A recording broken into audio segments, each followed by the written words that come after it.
This is Granada. The news from ITN. 7-tunnel crash, up to 100 injured. British Rail suspect faulty signalling may be to blame. Mirror inquiry, new boss believes Maxwell bugged several offices. And United keep the pressure on Leeds in the race for the top.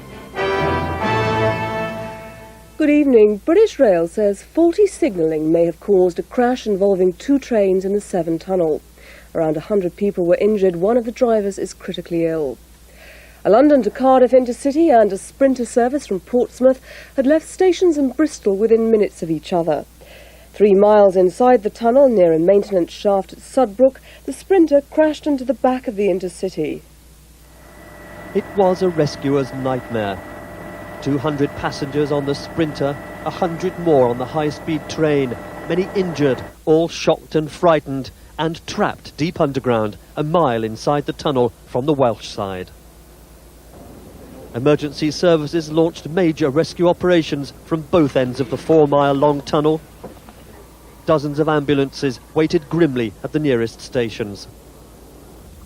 British Rail sent in special rescue trains from Newport and Bristol, but after 2 hours or more, passengers were still inside the tunnel. The stretcher cases were the first to emerge, amongst them the driver of the sprinter, who has a suspected fractured skull. The 125, minus its damaged rear end, carried them out, the old and the young. Nearly all those injured had been on the sprinter. There was initially a little bit of panic, a few people screaming, what have you. That calmed down fairly quickly after a minute or two. It was then realised by a few of us who were near to where the driver was in the front of the carriage that the driver could well be trapped in the cab, and we went in there to rescue him. How did you get in? Broke the door down. I was worried about the lady in front of me. I was turning to a couple in front of me. It turned out the lady was 93. When she hit the table that we were sat by and sort of disappeared under the table. 92 people required hospital treatment. 10 are serious tonight. British Rail said the 125 had been moving at the time of the crash, but only slowly, because its driver had been warned that there'd been problems with the signals. They didn't know if the sprinter driver had had a similar warning.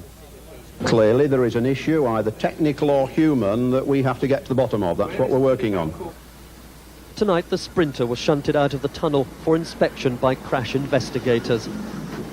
The driver is critically ill. A British Rail Board of Inquiry next week will want to establish whether he was warned about faulty signals or not.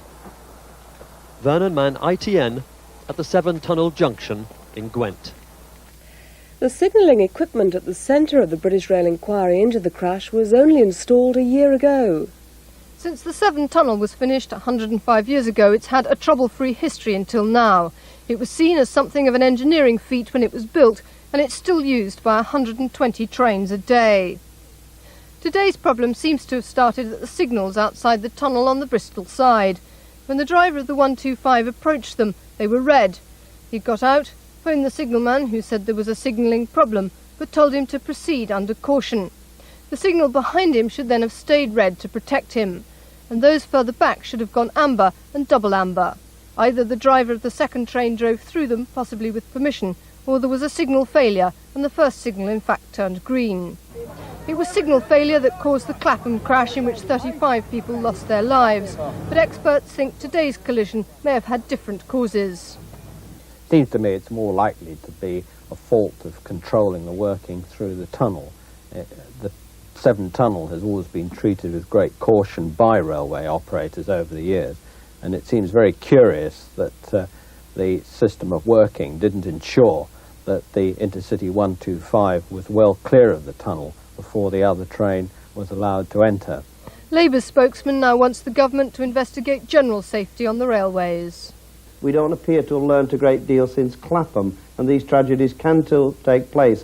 Instead of spending all its time on producing a white paper after Christmas on the privatisation, forget about it. The public doesn't want to know whether it's privately or publicly owned. They want a safe railway, they want it reliable, and I'd like a major white paper on the safety on British rails today.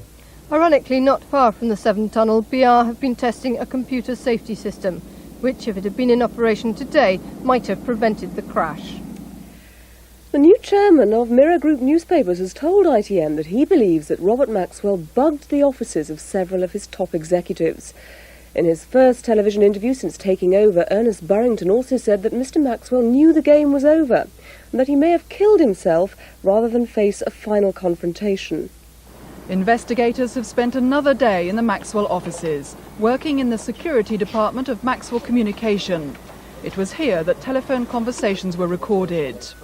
Sunday Mirror staff preparing tomorrow's paper were not surprised to hear that offices were bugged. They described Robert Maxwell as paranoid and secretive. People would say to me from time to time, "You think your office is bugged?"